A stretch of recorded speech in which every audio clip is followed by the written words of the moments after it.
Hello बच्चों, तो कैसे हैं आप सब। आशा है कि आप सब अच्छे होंगे और अपनी तैयारी कर रहे होंगे। देखिए, आज की जो हमारी क्लास होने वाली है वो आपकी आरपीएफ कांस्टेबल और एसआई की जो आपकी वैकेंसी है, जो आपका वैकेंसी का नोटिफिकेशन आने वाला है।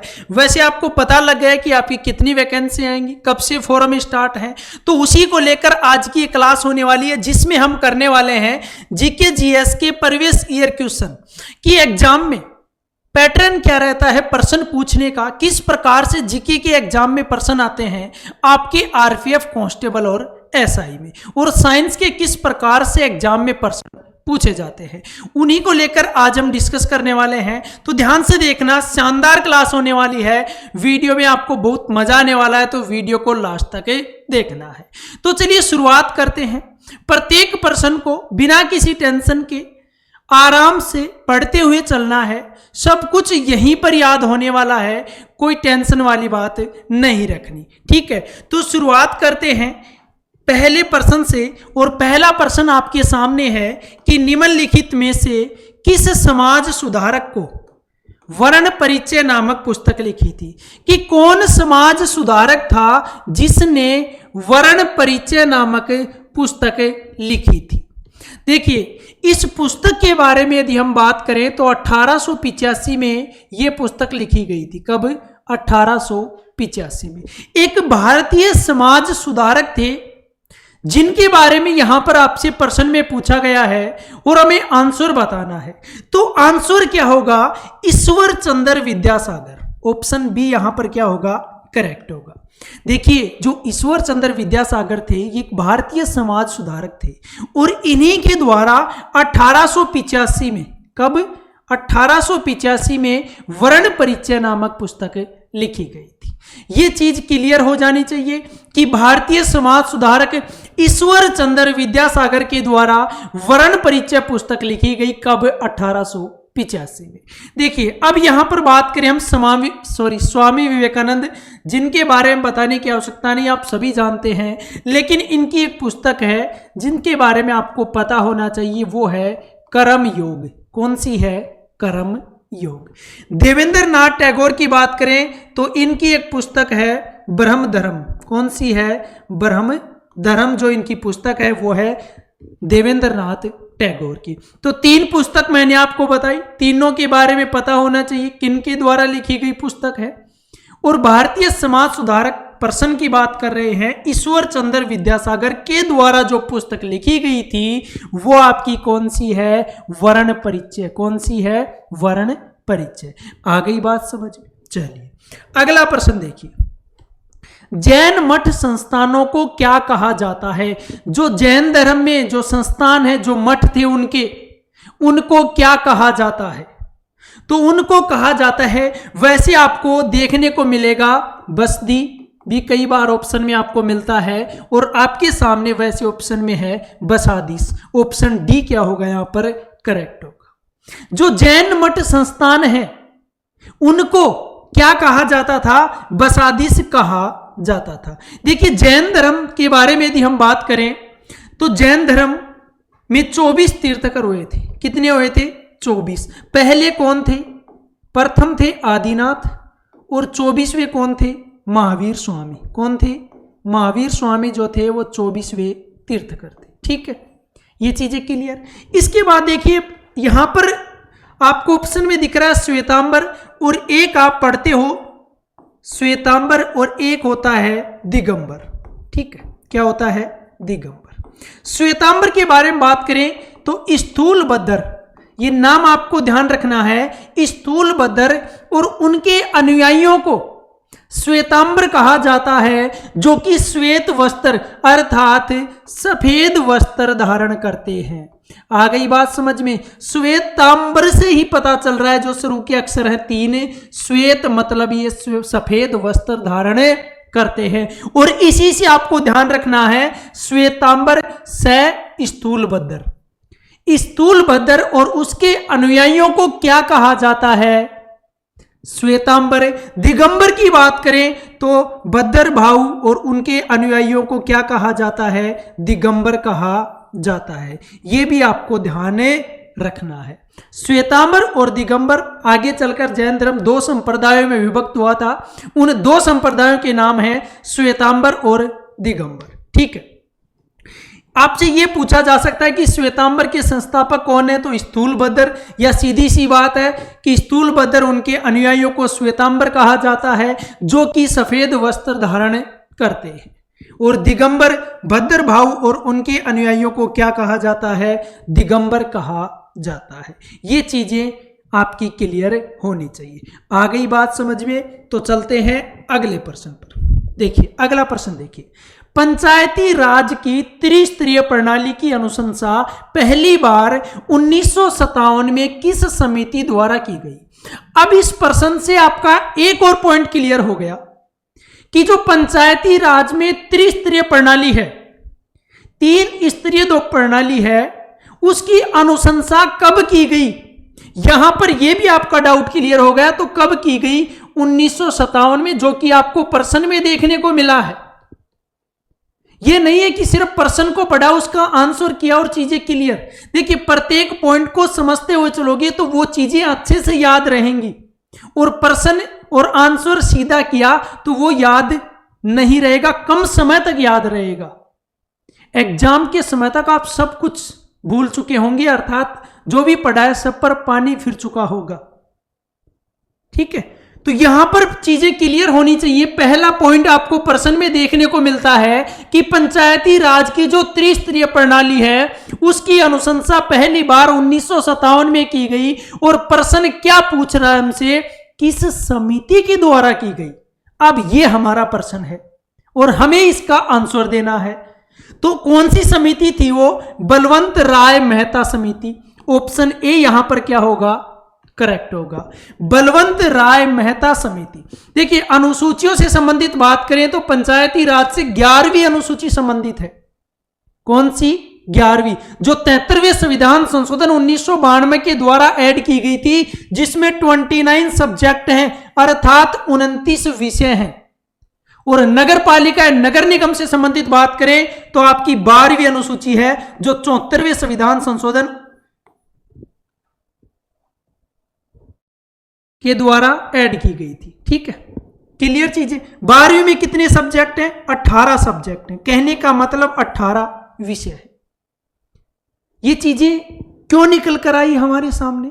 हमने इनके बारे में क्यों बात की? क्योंकि हम बात कर रहे हैं पंचायती राज से संबंधित, तो सारी चीजें क्लियर होनी चाहिए। जो भी टॉपिक है, जो भी पॉइंट है, उसके इर्द गिर्द जो भी चीजें घूमती हैं, जो भी आपके सामने प्रश्न बनता है, उसको क्लियर कीजिए, उसको छोड़ना नहीं है, वरना वो डाउट हमेशा आपके दिमाग में रहेगा और क्या पता एग्जाम में वही आपके सामने आ जाए, तो फिर उसको छोड़ के आना पड़ेगा या फिर गलत करके आओगे। सीधी सी बात है, दोनों में से एक ही काम होगा। तो यहां पर बलवंत राय मेहता समिति के बारे में हम बात कर रहे थे, जो कि त्रिस्तरीय के बारे में उन्होंने अनुशंसा की थी कि पंचायती राज में त्रिस्तरीय प्रणाली होनी चाहिए। 1957 में पहली बार इस समिति ने अनुशंसा की थी। देखिए यहां पर अशोक मेहता समिति के बारे में बात करें तो ये 1977 में थी। कब? 1977 में। LM सिंघवी समिति की बात करें तो ये आपकी 1986 में थी। इसके बाद GKV राव समिति की बात करें तो यह आपकी 1985 में थी। तो समिति के बारे में पता होना चाहिए कि इन समितियों का निर्माण कब हुआ था। और बलवंत राय मेहता समिति जो कि एक इंपॉर्टेंट समिति है, यहां से हमेशा आपको एग्जाम में प्रश्न देखने को मिलता है, क्योंकि पंचायती राज जो एक टॉपिक है वो एक शानदार टॉपिक है, यहां से प्रश्न बनता है। ठीक है, तो चलिए अगला प्रश्न देखिए। निम्नलिखित में से किस विकल्प में गरीय पवनों के सही प्रकार है? देखिए पवन के बारे में यदि हम बात करें कि एक निश्चित दिशा में बहने वाली, कहने का मतलब वर्ष भर एक निश्चित दिशा में बहने वाली पवनों को प्रचलित पवन कहा जाता है। क्या कहा जाता है? प्रचलित पवन, या फिर इनको स्थानीय पवन की संज्ञा भी दी जाती है। अब देखिए यहां पर पूछा है कि जो प्रचलित पवन है वो 3 प्रकार की होती है। कितने प्रकार की? 3 प्रकार की। वो 3 प्रकार इनमें से देखने जिनको क्या पूछा है कि गरीय पवनों के सही प्रकार हैं। कौन कौन से हैं? व्यापारिक पवन, पछुआ पवन और ध्रुवीय पवन। ऑप्शन सी हमारा यहां पर क्या होगा? करेक्ट होगा। स्थानीय पवन और प्रचलित पवन के बारे में पता चल गया कि वर्ष भर एक निश्चित दिशा में बहने वाली पवनों को प्रचलित अर्थात स्थानीय पवन कहा जाता है। ये 3 प्रकार की होती हैं। तीनों प्रकार मैंने आपको बता दिए, व्यापारिक पवन, पछुआ पवन और ध्रुवीय पवन। क्लियर चीजें। चलिए अगला प्रश्न देखिए, किस विधि अधिकारी के पास संसद के दोनों सदनों में बोलने का अधिकार है? कौन सा ऐसा विधि अधिकारी है जिसको संसद के दोनों सदन कौन से? राज्यसभा और लोकसभा की यहां पर बात हो रही है कि उन दोनों सदनों में बोलने का अधिकार है। कौन है? महान्यायवादी अर्थात अटॉर्नी जनरल। ऑप्शन बी यहां पर क्या होगा? करेक्ट होगा। सबसे पहले तो ध्यान रखना है किस आर्टिकल में है? आर्टिकल 76 में है। भारत सरकार का सर्वोच्च विधि अधिकारी कौन होता है? इस प्रकार से भी आपसे प्रश्न पूछा जा सकता है। तो भारत सरकार का जो सर्वोच्च विधि अधिकारी होता है वो आपका है महान्यायवादी, सर्वोच्च विधि अधिकारी। देखिए आपने पढ़ा होगा, देखा होगा, टीवी में देखा होगा, अखबार में पढ़ा होगा कि आज सरकार को कोर्ट में पेश होना है, सुप्रीम कोर्ट ने कहा है कि आप इसके बारे में हमें बताइए। तो वहां पर सरकार थोड़ी जाने वाली है, प्रधानमंत्री, मुख्यमंत्री या कोई अन्य मंत्री थोड़ी जाने वाले हैं। वहां पर आपका इनकी तरफ से, सरकार की तरफ से जाता है महान्यायवादी, अटॉर्नी जनरल, जो कि भारत सरकार को विधि संबंधी सलाह देता है। साथ ही संसद के दोनों सदनों में भाग ले सकता है। यह पॉइंट आपको ध्यान रखना है, दोनों सदनों में भाग ले सकता है, बोल सकता है। क्या मतदान कर सकता है? जी नहीं, ये मतदान नहीं कर सकता। जो महान्यायवादी है, जो भारत सरकार का सर्वोच्च विधि अधिकारी होता है, वो संसद के दोनों सदनों में भाग ले सकता है, बोल सकता है, लेकिन मतदान नहीं कर सकता है। आर्टिकल किस में है? 76 में। अब बात आती कि महान्यायवादी की नियुक्ति कौन करता है। तो नियुक्ति की बात करें तो आपका प्रेसिडेंट अर्थात राष्ट्रपति करता है। हटाता कौन है? प्रेसिडेंट अर्थात राष्ट्रपति हटाता है। इसके वेतन और भत्ते, देखिए हमने पढ़ा है कि वेतन भत्ते या तो राज्य की संचित निधि पर होते हैं, राज्य के अधिकारियों के, जो केंद्र के होते हैं उनके भारत की संचित निधि पर। लेकिन यहां पर ऐसा नहीं है, जो इसके वेतन भत्ते हैं वो राष्ट्रपति क्या करता है? निर्धारित करता है। कहने का मतलब कुल मिलाकर बात यह है कि जो महान्यायवादी है वो राष्ट्रपति के प्रसाद पर्यंत अपने पद पर बना रहता है। इसके ऊपर जो हाथ है वो किसका है? राष्ट्रपति का। वही नियुक्ति करता है, राष्ट्रपति ही हटाता है, वेतन भत्ते भी वही निर्धारित करता है। क्लियर चीजें महान्यायवादी से संबंधित। तो यहां पर एक और चीज आपके सामने निकल कर आती है कि पहले महान्यायवादी कौन थे? तो एमसी शीतलवाड़ थे। जो एमसी शीतलवाड़ थे वो क्या थे? भारत के पहले महान्यायवादी थे। वर्तमान में बात करें तो है वेंकट रमनी। वेंकट रमनी कौन है? आर वेंकट रमनी, जो वर्तमान में महान्यायवादी, अटॉर्नी जनरल, भारत सरकार का सर्वोच्च विधि अधिकारी। ठीक है, आ गई बात समझ? चलिए अगला प्रश्न देखिए, निम्न में से कौन सा कारक भारत की जलवायु का निर्धारण नहीं करता? देखिए 4 ऑप्शन आपके सामने हैं और इनमें से आपसे पूछा यह है कि भारत की जलवायु का निर्धारण इनमें से ऐसा कौन सा कारक है जो नहीं करता। तो यहां पर हम बात करें, जो भारत की जलवायु है तो वो ऊंचाई, अक्षांश, भूमि और जल का जो वितरण है उन पर तो निर्भर करता है। लेकिन देश की सतह का क्षेत्र, कि हमारे देश की जो सतह है, हमारे देश का जो तल है, उसका क्षेत्रफल पर यह निर्धारण नहीं होता। तो ऑप्शन ए यहां पर क्या होगा? करेक्ट होगा। देखिए यदि जलवायु का निर्धारण करना है, कहने का मतलब जो कारक हैं, जो जलवायु को प्रभावित करने वाले कारक हैं, जलवायु को निर्धारण करने वाले कारक हैं, वो जैसे कि समुद्र से कितनी दूरी पर है, समुद्र से कितनी दूरी पर है, समुद्र तल से ऊंचाई की बात हो गई, किस अक्षांश पर है, भूमि और जल का वितरण किस प्रकार से है, इन सब चीजों पर निर्भर करता है, या कहने का मतलब इन सब कारकों पर निर्भर करता है भारत की जलवायु का निर्धारण। न कि देश की सतह का क्षेत्र कैसा है या जो तल है देश का उसका तल का क्षेत्रफल कैसा है, इस पर यह निर्भर नहीं करता। तो हमारा आंसर यहां पर क्या होगा, ऑप्शन ए होगा।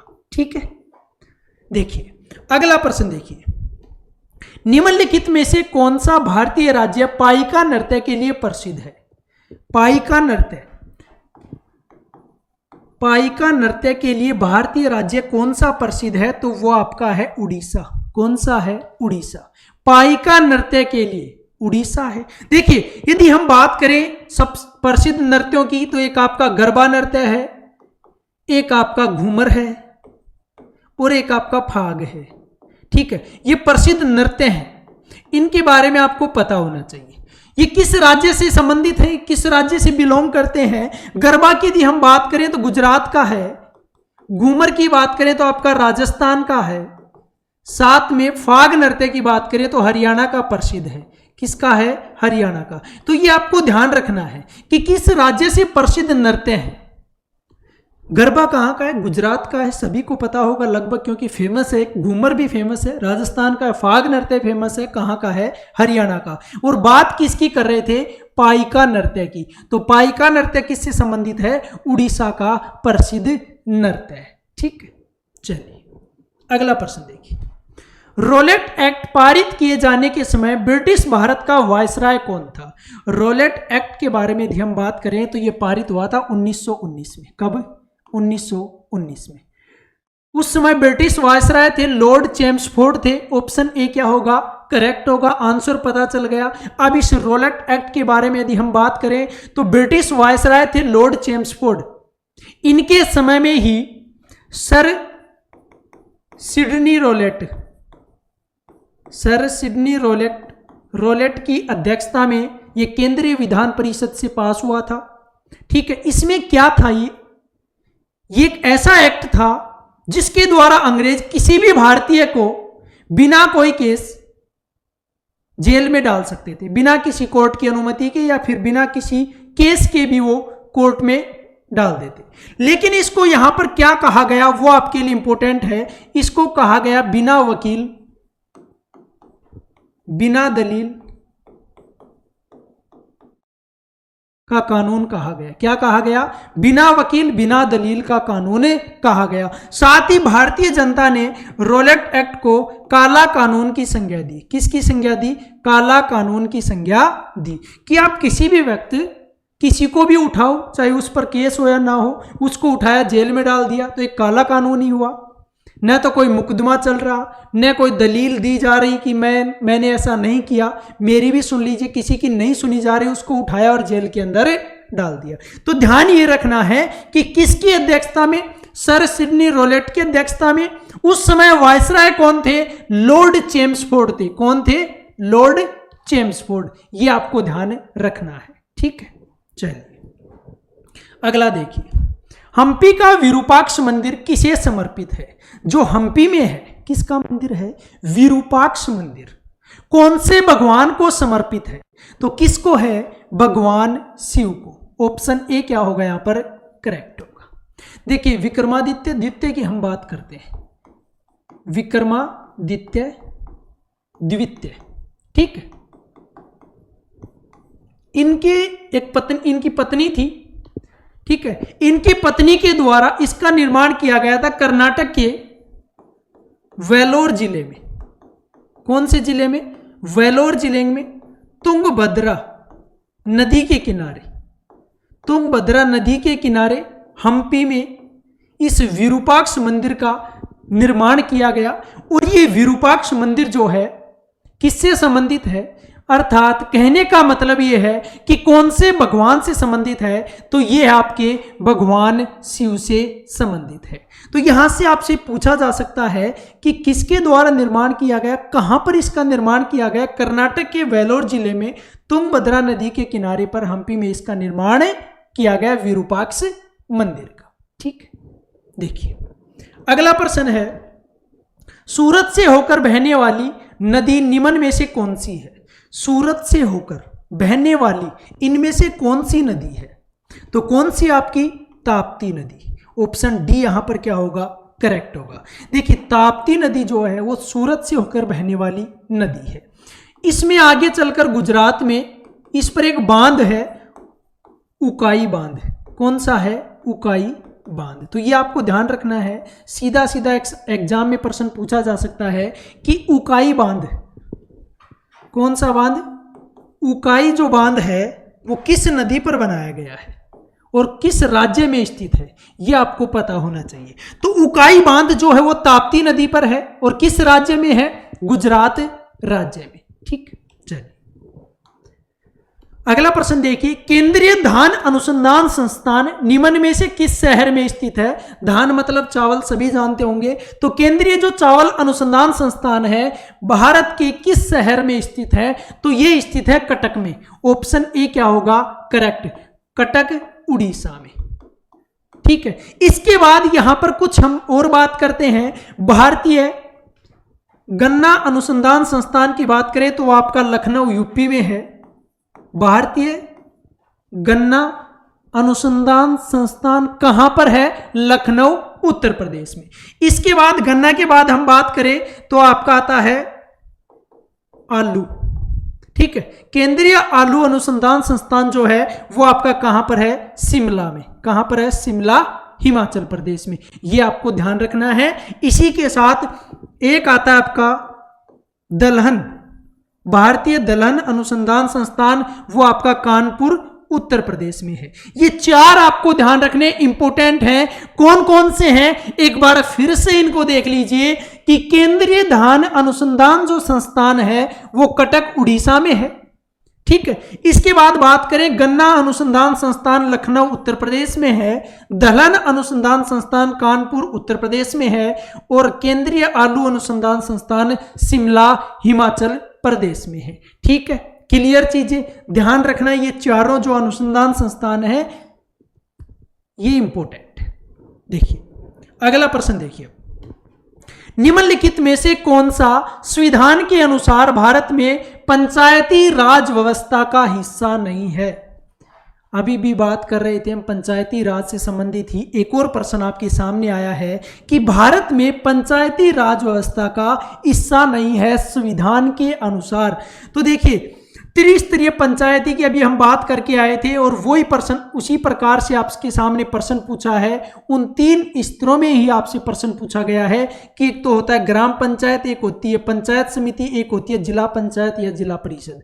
लेकिन यहां पर जो ग्राम निगम है ना, ऐसा कुछ हमारे संविधान में नहीं है। तो हमारा प्रश्न का जो आंसर होगा वो ऑप्शन डी करेक्ट होगा कि जो ग्राम निगम है ऐसा कुछ नहीं है। ठीक है, अब देखिए आर्टिकल 243 कहता है कि पंचायती राज व्यवस्था में ग्राम पंचायत, पंचायत समिति या जिला पंचायत या जिला परिषद को शामिल किया गया है। सिर्फ इन तीन को शामिल किया गया है। जैसा कि हम पढ़ते हैं कि बलवंत राय मेहता कमेटी ने त्रिस्तरीय पंचायत जो प्रणाली है उसकी ही अनुशंसा की थी। ठीक है, कब की थी? 1957 में पहली बार अनुशंसा की गई। ये भी आपको ध्यान रखना है। और वो कौन कौन सी हैं? ग्राम पंचायत, पंचायत समिति, जिला पंचायत। चलिए अगला प्रश्न देखिए, उन वस्तुओं की पहचान करें जिनके मूल्य में गिरावट आने पर उनकी मांग में कमी आती है। उन वस्तुओं की पहचान करें जिनके मूल्य में यदि गिरावट आती है। कोई भी वस्तु है यदि उसकी कीमत में गिरावट आ गई तो उसकी मांग में भी क्या होगी? गिरावट। इस प्रकार की वस्तुएं होती हैं आपकी गिफिन वस्तुएं। ऑप्शन ए क्या होगा? करेक्ट। जो गिफिन वस्तुएं होती है ना, इनके ऊपर मांग के नियम का कोई प्रभाव नहीं पड़ता। मांग के नियम का प्रभाव नहीं पड़ता। ठीक है, ये आपको ध्यान रखना। पहला तो पॉइंट ये क्लियर होना चाहिए कि गिफिन वस्तुओं के ऊपर मांग के नियम का कोई प्रभाव नहीं पड़ता। अब इन वस्तुओं को समझिए। यदि किसी वस्तु की मांग में कमी आती, कीमत में यदि कमी आती है तो उसकी मांग में भी कमी आएगी। यदि कीमत में वृद्धि होती है तो उसकी मांग में भी वृद्धि होगी। इस प्रकार की वस्तुओं को क्या कहते हैं, गिफिन वस्तुएं कहा जाता है, जिनके ऊपर मांग के नियम का कोई प्रभाव नहीं पड़ता है। यह आपको ध्यान रखना है। तो गिफिन वस्तुओं की परिभाषा आपको पता होनी चाहिए। वे वस्तुएं जिनकी कीमत में कमी आने पर मांग में कमी आएगी, और जिनकी कीमत में यदि वृद्धि होती है तो उनकी मांग में भी क्या होगी, वृद्धि होगी। ठीक है, चलिए अगला प्रश्न देखिए। असम में मनाया जाने वाला पारंपरिक फसल कटाई उत्सव कौन सा है? असम में एक फसल कटाई के दौरान पारंपरिक उत्सव मनाया जाता है। उस उत्सव का यहां पर आपसे नाम पूछा गया है, तो वो है आपका बोहाग बिहू। ऑप्शन बी यहां पर क्या होगा, करेक्ट होगा। बोहाग बिहू असम में मनाया जाने वाला फसल कटाई के पर एक पारंपरिक उत्सव मनाया जाता है।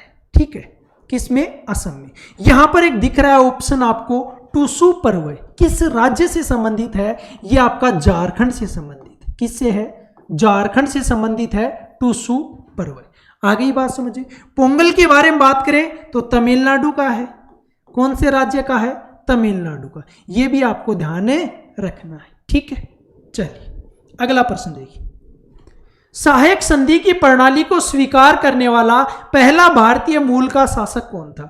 देखिए प्रश्न एकदम इंपॉर्टेंट प्रश्न आपके सामने है, किस प्रकार से एग्जाम में पूछे गए हैं। वही प्रश्न जो एग्जाम में पूछे गए हैं आपके आरपीएफ के अंदर, कांस्टेबल और एसआई में, दोनों में यहां पर आपके सामने जो इंपॉर्टेंट प्रश्न थे वो है। शानदार प्रश्न है, आराम से पढ़ना है, सब कुछ याद हो जाएगा। टेंशन लेने वाली बात नहीं कि पेपर कैसा आता है कैसा नहीं आता, वो आपके सामने कि किस प्रकार से एग्जाम में प्रश्न पूछे जाते हैं, ये आपको यहां पर देखना है। तो सहायक संधि की जो प्रणाली थी, उस प्रणाली को स्वीकार करने वाला जो पहला मूल भारतीय मूल का शासक था वो कौन था? तो वो कौन थे? वो था हैदराबाद का निजाम। ऑप्शन ए क्या होगा यहां पर, करेक्ट होगा। अब देखिए सहायक संधि जो प्रणाली है ना, इसका उपयोग जो है वो लॉर्ड वेलेजली ने किया था। किसने किया था? लॉर्ड वेलेजली ने। देखिए इस प्रश्न, इस चीज को यहां पर समझिए। जो सहायक संधि प्रणाली है उसका जनक तो माना जाता है डुप्ले को। किसको माना जाता है जनक? डुप्ले को जनक माना जाता है सहायक संधि प्रणाली का। लेकिन यहां पर उपयोग किया गया लॉर्ड वेलेजली के द्वारा। किसके द्वारा? लॉर्ड वेलेजली के द्वारा सहायक संधि प्रणाली का उपयोग किया गया। लॉर्ड वेलेजली कौन था? भारत का गवर्नर जनरल। क्या था? भारत का गवर्नर जनरल, जो कि 1798 से 1805 तक रहा था। कब से कब तक? 1798 से 1805 तक लॉर्ड वेलेजली भारत का गवर्नर जनरल रहा था। और यदि आपसे एग्जाम में प्रश्न पूछा जाए कि जो सहायक संधि प्रणाली है इसका जनक किसको माना जाता है, तो डुप्ले को माना जाता है। किसको माना जाता है? डुप्ले को। यह आपको ध्यान रखना है। ठीक है, और इसको अपनाने वाला, इस प्रणाली को स्वीकार करने वाला पहला भारतीय मूल का जो शासक था वो था हैदराबाद का निजाम। नेक्स्ट क्वेश्चन देखिए। निम्नलिखित में से किस अवसर पर प्रतिवर्ष तमिलनाडु में नाट्यांजलि उत्सव मनाया जाता है? किस अवसर पर प्रतिवर्ष तमिलनाडु में नाट्यांजलि उत्सव मनाया जाता है? तो देखिए महाशिवरात्रि के अवसर पर। ऑप्शन सी यहां पर क्या होगा, करेक्ट होगा। अभी अभी जो महाशिवरात्रि का पर्व ही गया है, जो व्रत बोलते हैं हम उनको व्रत करते हैं महाशिवरात्रि का, इसी अवसर पर प्रत्येक वर्ष तमिलनाडु में नाट्यांजलि उत्सव की शुरुआत होती है और यह उत्सव 5 दिन तक चलता है। कितने दिन तक चलता है? 5 दिन तक। शुरुआत कब होती है? महाशिवरात्रि के अवसर पर इसकी शुरुआत होती है नाट्यांजलि उत्सव। कहां पर शुरुआत होती है? तमिलनाडु में। कहां पर? किस राज्य में? तमिलनाडु में। कितने दिन तक यह चलता है? 5 दिनों तक ये उत्सव चलता है। ठीक है, चलिए अगला प्रश्न देखिए। पुरातात्विक स्थल सुरकोटडा किस राज्य में स्थित है? देखिए सिंधु घाटी सभ्यता से संबंधित प्रश्न, ये टॉपिक मैंने आपको करवाया भी था। इससे संबंधित जो भी प्रश्न बनते थे वो सभी करवाए थे। यदि आपने उस वीडियो को देखा है तो आप इस प्रश्न का आसानी से जवाब दे सकते हैं। ठीक है, तो सुरकोटडा किस राज्य में स्थित है? तो ये आपका है गुजरात में। ऑप्शन बी यहां पर क्या होगा, करेक्ट होगा। देखिए बात आती है, यदि हम किसी भी पुरातात्विक स्थल को पढ़ते हैं तो सबसे पहले बात आती है कि सर इसकी खोज कब की गई? 1960 में। किसके द्वारा की गई? जगपति जोशी के द्वारा। किसके द्वारा? जगपति जोशी के द्वारा। अब एक और पॉइंट बनता है साथ में कि यहां से कुछ मिला था क्या? क्योंकि प्रत्येक पुरातात्विक जो स्थल है वहां से कुछ ना कुछ आपको प्राप्त हुआ है। हम पढ़ते हैं कि कुछ ना कुछ प्राप्त हुआ है।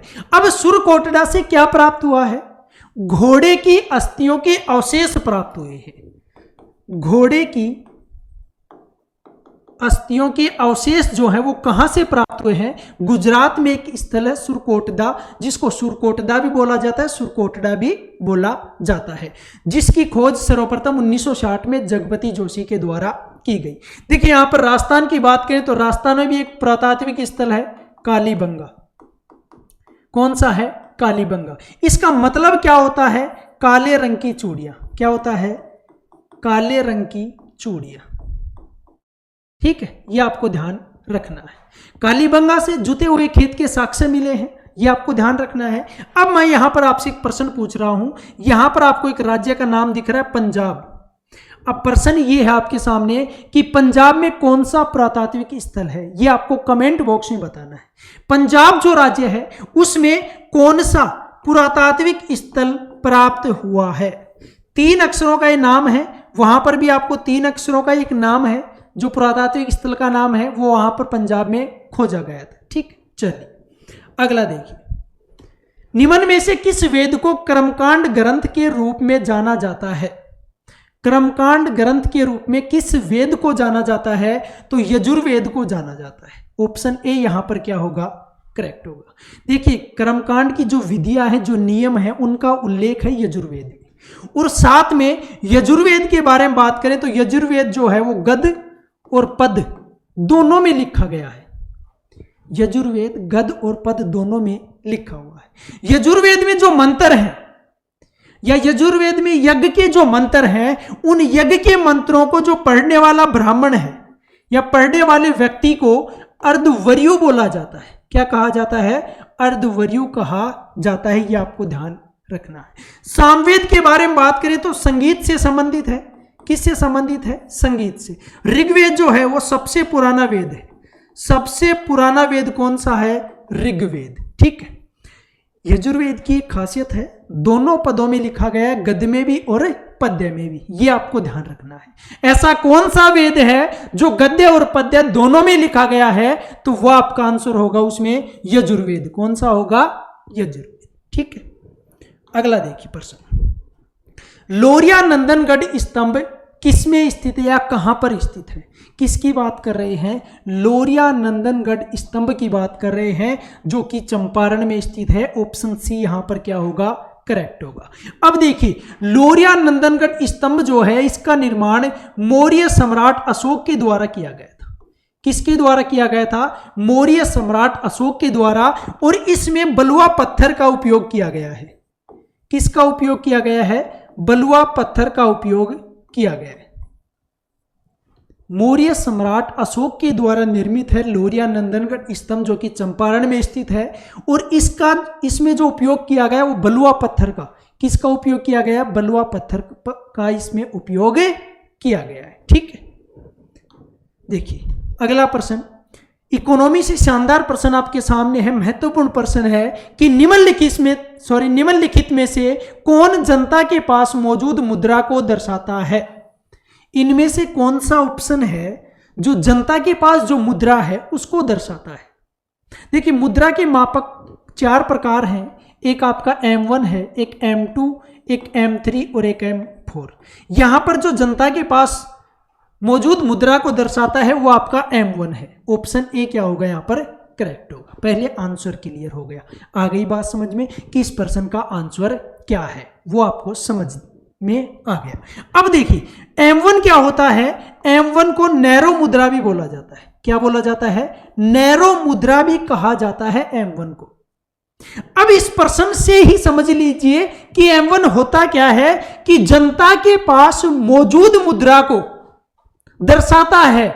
कहने का मतलब जो सिक्के और रुपये, जो सिक्के हैं, जो कागज के नोट हैं जो जनता में प्रचलित हैं वो किसके अंतर्गत आते हैं? M1 के अंतर्गत आते हैं। यह आपको ध्यान रखना है। और M1 को क्या बोला जाता है? नैरो मुद्रा भी बोला जाता है। यह भी आपको ध्यान रखना है। क्लियर चीजें? चलिए अगला प्रश्न देखिए। कांच की पट्टी के माध्यम से प्रकाश के अपवर्तन के बाद निर्गत किरण कैसी होगी? यहां पर कांच की पट्टी देखिए, इसको एक डायग्राम के माध्यम से यदि हम समझें तो यह आपकी कांच की पट्टी है, ठीक है, कांच की पट्टी। यहां पर क्या कह रहा है कि कांच की पट्टी के माध्यम से प्रकाश के अपवर्तन, यहां से कोई किरण आई जो कि आपकी आपतित किरण है और यहां पर क्या है? आपका अभिलंब है, ठीक है। आपने पढ़ा होगा 10वीं 12वीं में, देखते हैं हम 10वीं में भी ये चलता है आपका अभिलंब हो गया। तो ये यहां पर इसका नाम ए दे दिया और इसका नाम बी दे दिया। अब अभिलंब से टकराएगी या बाहर से आ रही है, कांच की पट्टी में प्रवेश करेगी तो अभिलंब की तरफ थोड़ा सा झुकेगी और यहां पर ये हो गई आपकी पहुंच गई। फिर से यहां पर आपका एक अभिलंब है और यहां से क्या हो जाएगी? वापस मुड़ जाए, अभिलंब से दूर हो जाएगी। तो ये आपका सी हो गया और ये आपका डी हो गया। अब इस चीज को समझिए। देखिए ए बी क्या है? यहां पर जो ए बी है वो आपकी आपतित किरण है, आपतित किरण है, ठीक है। इसके बाद बीसी के बारे में बात करें तो अपवर्तित किरण जो है आपकी वो बीसी है, ठीक है। इसके बाद सीडी के बारे में बात करें तो वो आपकी निर्गत किरण है। कौन सी किरण है? निर्गत किरण। अब यहां पर पूछ क्या रहा है कि कांच की पट्टी के माध्यम से प्रकाश के अपवर्तन के बाद जो निर्गत किरण होगी वो कैसी होगी? तो पहला ऑप्शन क्या है कि निर्गत किरण आपतित किरण के समानांतर होती है। जो निर्गत किरण है सीडी वो क्या होगी? ए बी के समानांतर। तो ये सही होगा क्योंकि इनके मध्य क्या है? 0 डिग्री का कोण है। तो यहां पर ए बी समानांतर क्या होगा? सी डी होगा। आ गई बात समझ में? तो ऑप्शन ए यहां पर क्या हो जाएगा? करेक्ट हो जाएगा। इस कांच की पट्टी के माध्यम से ये ए बी जो है आपतित किरण गुजरती है, अभिलंब की तरफ झुकती है, उसके बाद ये अपवर्तित किरण हो गई बीसी, इसके बाद ये बाहर जाएगी तो अभिलंब से दूर हटेगी। तो कहने का मतलब यहां पर ए बी है और इसको यदि उठाकर यहां रखें तो क्या होगी? समानांतर होगी और इनके मध्य क्या है? 0 डिग्री का कोण। तो ये क्या हो जाएंगे यहां पर? समानांतर। तो ए बी समानांतर क्या हो जाएगी? C D. कहने का मतलब निर्गत किरण आपतित किरण के समानांतर होती है। आ गई बात समझ में? ठीक है, चलिए अगला प्रश्न देखिए। एक अपसारी लेंस की फोकस दूरी 50 सेंटीमीटर है तो लेंस की क्षमता ज्ञात कीजिए। देखिए अपसारी लेंस का मतलब यहां पर अवतल लेंस, ठीक है। अवतल लेंस को ही अपसारी लेंस बोला जाता है। और इसकी एक बात आपको ध्यान रखनी है कि जो अवतल लेंस होता है, जो अपसारी लेंस होता है, उसकी जो फोकस दूरी है जिसको एफ से डिनोट करते हैं वो माइनस में होती है। किस में होती है? माइनस में। यह आपको ध्यान रखना है। अब यहां पर पूछ रहा है लेंस की क्षमता, तो लेंस की क्षमता को P से डिनोट करते हैं और सूत्र होता है 1/1/f, 1 फोकस दूरी, ठीक है। अब यहां पर देखिए f यहां पर है सेंटीमीटर में, इसको बदलेंगे हम मीटर में तो क्या आएगा? -0.5 मीटर। ये आ गई हमारी फोकस दूरी। हमें ज्ञात करना है लेंस की क्षमता, तो इस सूत्र में रखिए इसको -0.5 मीटर। तो यहां पर कितनी आ जाएगी? -2 डायोप्टर। लेंस की क्षमता को किस में मापा जाता है? डायोप्टर में। तो P बराबर यहां पर क्या होगा? -2D अर्थात -2 डायोप्टर। देखिए किस प्रकार से आया, यहां पर था 1/0.5, पॉइंट हटेगा ऊपर 10 हो जाएगा, 5 दूनी 10, 2 आ गया ना, ठीक है। तो इसी प्रकार से आपको लेंस की क्षमता ज्ञात करनी है। सूत्र पता होना चाहिए, फिर आप कुछ भी कर सकते हो। जो फॉर्मूला है वो आपको पता होना चाहिए कि लेंस की क्षमता का फॉर्मूला जो है वो क्या होता है। उस हिसाब से हम इसमें जो मान दिया गया है फोकस दूरी का, वो मान रखने के बाद क्या आ जाएगा? हमारा आंसर आ जाएगा। तो P बराबर यहां पर क्या होता है? 1/f होता है, ठीक। चलिए अगला प्रश्न क्या है कि निम्नलिखित में से कौन सी गैस चूने के पानी को दूधिया बना देती है? चूने का पानी का सूत्र हमें पता होना चाहिए, क्या होगा? CaOH की होल ट्वाइस होता है, ठीक है। इसके बाद यहां पर क्या पूछ रहा है कि कौन सी गैस है जो चूने के पानी को दूधिया बना देती है? देखिए यहां पर हम बात करें, हमें पता है कि CO2 है जो कार्बन डाइऑक्साइड है उसकी यदि अभिक्रिया करवाएंगे चूने के पानी के साथ तो वो बनाएगी CaCO3, ठीक है, अर्थात कैल्शियम कार्बोनेट बनाएगी। और हमें पता है कि कैल्शियम कार्बोनेट जो होता है वो कैसा होता है, दूधिया कलर का होता है। कैसा होता है, दूधिया कलर का। तो कैल्शियम जो कार्बोनेट बनता है वो किससे अभिक्रिया करता है, कार्बन डाइऑक्साइड से जो अभिक्रिया होगी किसकी, चूने के पानी की। तो यहां पर ऑप्शन बी हमारा यहां पर क्या हो जाएगा, करेक्ट हो जाएगा, ठीक है। चलिए अगला प्रश्न देखिए, हैलोजन में सर्वाधिक अभिक्रियाशील धातु कौन सी होती है। हैलोजन की बात करें तो यहां पर आपका फ्लोरीन दिया गया है, क्लोरीन है आपका, ब्रोमीन है और आयोडीन है। ये 4 ऑप्शन में है, ठीक है। यहां पर आपसे पूछा है कि इनमें से सर्वाधिक जो अभिक्रियाशील धातु है वो कौन सी होती है। देखिए सबसे पहले हम बात करें जो आपका फ्लोरीन है, कौन सा है, फ्लोरीन। इसकी जो इलेक्ट्रॉन बंधुता है वो, इसका इलेक्ट्रॉन बंधुता का मान उच्च होता है, कहने का मतलब अधिक होता है, ठीक है।